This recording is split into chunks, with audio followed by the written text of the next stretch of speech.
Naghahanap ka ba ng tamang affiliate program na sasalihan mo? Sa dami ng mga affiliate program, siguradong hindi ka mauubusan.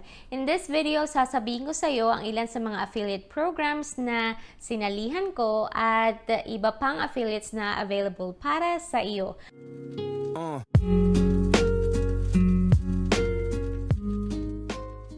Kung hindi ka pa subscriber, hit mo lang ang notification bell at subscribe button para updated ka sa mga bagong videos natin about online business and social media tips. Yung iba, international affiliate companies, yung iba naman ay local companies sa Philippines. Pwede ka pumili kung international companies ba or local companies ang sasalihan mo. Ako kasi nasa ibang bansa ako kaya ang sinalihan ko ay mga international companies at meron din sa Philippines syempre. So international companies, they pay through PayPal at dollars kaya madaling makuha kasi sa PayPal. Kung sa Philippines ka naman, pwede ka magsimula sa mga local companies na nag-o-offer ng affiliate program pero hindi naman talaga big deal kung local man or international kasi ang payment process ay both accessible naman sa atin. So ano ba ang mga affiliate programs na pwede mong salihan? Simulan natin kay Amazon. Amazon ay isa sa mga pinakamalaking company na nagbibigay ng affiliate program. Nagbebenta sila ng mga physical products and digital products kagaya ng mga jewelry, digital music and videos at marami pang iba. You can earn commission by recommending Amazon products. For example, they give you 10% commission for the beauty products. Unfortunately, hindi available ang Amazon sa Philippines. Later, ipapakita ko sa inyo yung mga countries na pwedeng sumali sa Amazon Associates. Another thing to consider before you create an account is that you have to make sure you have the following. Dapat meron kang audience. Amazon gives you 6 months to make sales. Pag wala kang sales, kicked out ka sa program. Tandaan mo na dapat bago ka magsimula sa Amazon, meron ka ng mga followers sa YouTube or sa Facebook mo. Noong 2017, sumali ako sa Amazon. Ito yung naging problema ko kasi wala akong following. I hope na hindi ito mangyari sa inyo, kaya make sure na tandaan mo to. So, let's go to the computer at ipapakita ko sa iyo ang Amazon Associates. Alright guys, nandito na tayo sa Amazon website. So, kung hahanapin mo siya sa Google, kailangan mong i-type yung Amazon Associates. So, pagpunta mo dito, makikita mo tong section na yan at nandito nakalagay yung mga countries na pwedeng sumali dito sa Amazon Affiliate Program.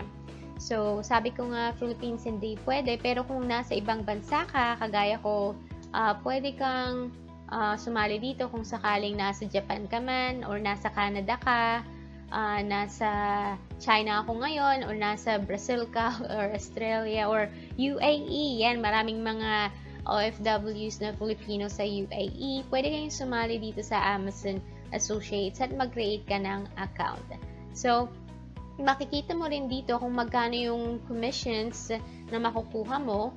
Nakalagay dyan, kagaya nito, sa mga furniture, home, and garden, 8% ang binibigay nila. 5% naman sa mga digital music products, sa Kindle, 4%.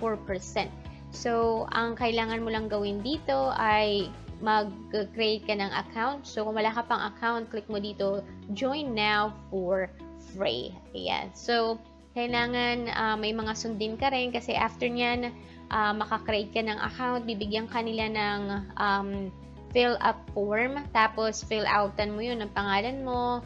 Minsan, hihingi pa nga sila ng website, pero you can also start even you don't have the website.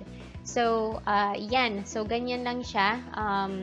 Introduce ko lang siya sa inyo. Hindi tayo mag-focus sa detailed step-by-step creation ng Amazon affiliate account. Next, Lazada. Ito naman ang counterpart ng Amazon. Ang mga countries na kasali sa program ay Indonesia, Malaysia, Philippines, Singapore, Thailand, and Vietnam. Kung nasa Philippines ka, pwede ka sumali sa Lazada. Mostly physical products naman ang binibenta sa Lazada gaya ng mga cameras, toys, beauty products at iba pa.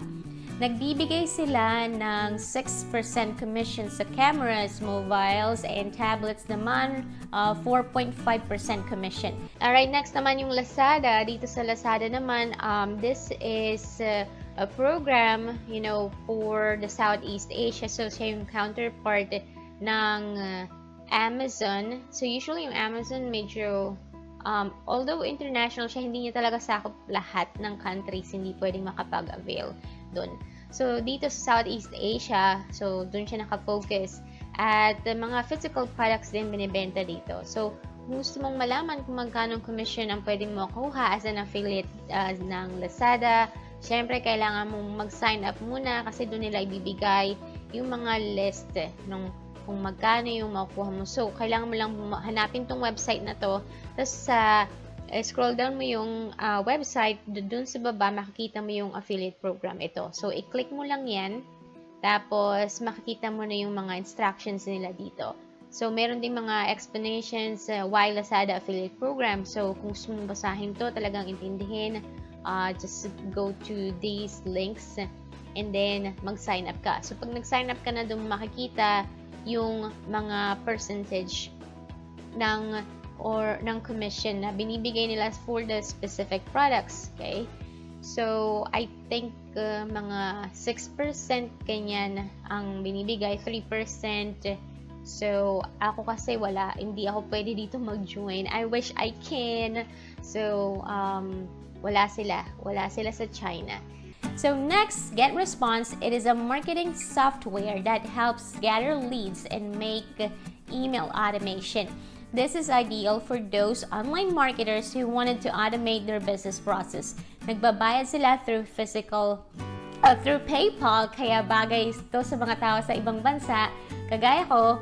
So, pati na rin sa Pilipinas, pwede rin. Sabi ko nga dun sa isa kong video, ang mga digital products ay nagbibigay ng mas mataas na commission.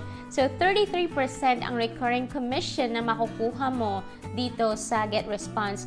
Bago ka maging affiliates, kailangan ikaw mismo ang gumagamit ng product at enrolled ka sa Getresponse. So, that makes sense kasi how can you convince people to buy the product if you yourself, ikaw mismo ay hindi gumagamit nung produkto na yon, di ba? Next one, affiliate program naman na sinalihan ko, itong Getresponse. So, they pay also through PayPal. So, makikita mo dito itong link nila. Pag nakapunta ka na sa home, sa website nila, hanapin mo lang dito sa more, tapos click mo yung partner program. So, partner programs, ito na yung lalabas. Okay? So, makikita mo dito, nag-offer sila ng affiliate. Okay? Join Getresponse affiliate program and get paid like a boss. Ganyan. So, dito sa baba, makikita mo yung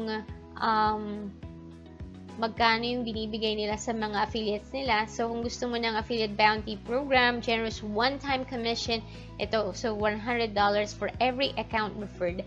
Kung recurring program naman, ang gusto mong makuha na ng affiliate commission, itong salihan mo yung 33%. So, kailangan mong mag-sign up dito kasi hindi ka pwedeng maging affiliate hanggat hindi ka gumagamit ng Getresponse, diba? Sabi ko nga, makes sense na kailangan ikaw muling gumamit ng produkto bago ka mag-recommend ng product sa iba. So, it is an online marketing tool used to generate leads and automate follow-up and email marketing. So, yan ang Getresponse. Ito ang ilan sa mga affiliate programs na pwede mong pagpilian. The list can go on and on. Pero tandaan mo, sa lahat ng affiliate programs, dapat marunong ka ng marketing. Kahit na makuha mo na ang affiliate link mo, kung hindi ka marunong ng marketing, mahihirapan ka na makuha ang commission, di ba? Therefore, I suggest na kailangan mo munang matutunan ang marketing bago ka pumasok sa affiliate programs. So, give yourself a favor at pag-aralan ang mga strategies. Meron kaming mga online training programs na magtuturo sa'yo ng marketing bago ka sumabak sa affiliate marketing, syempre. So, start your online business the right way para magtagal tayo sa business. Kung long-term business ang hanap mo, make sure na invest in your own personal development. For the complete list of the affiliate program, check mo yung free download link natin sa description. kung ikaw ay naghahanap ng online business in your free time, may free ebook guide ako na ibibigay sa'yo. Click mo lang ang link sa description. Also, you can check out my website www.babelynmalate.com for more information and connect with me on Facebook. Kung meron kang questions na gusto mong gawa natin ng video, comment mo lang dito sa baba. Kung ikaw ang first na mag-comment, bibigyan kita ng shoutout sa next video ko. Shoutout nga pala kay John Paul Balanza for the interest sa live webinar natin. Again, thank you sa comment, John. In the meantime, pwede mong panoorin ang iba ko pang mga videos. I talked about business tips, motivational tips, affiliate marketing, and social media in general. Have a great day! See you in the next video!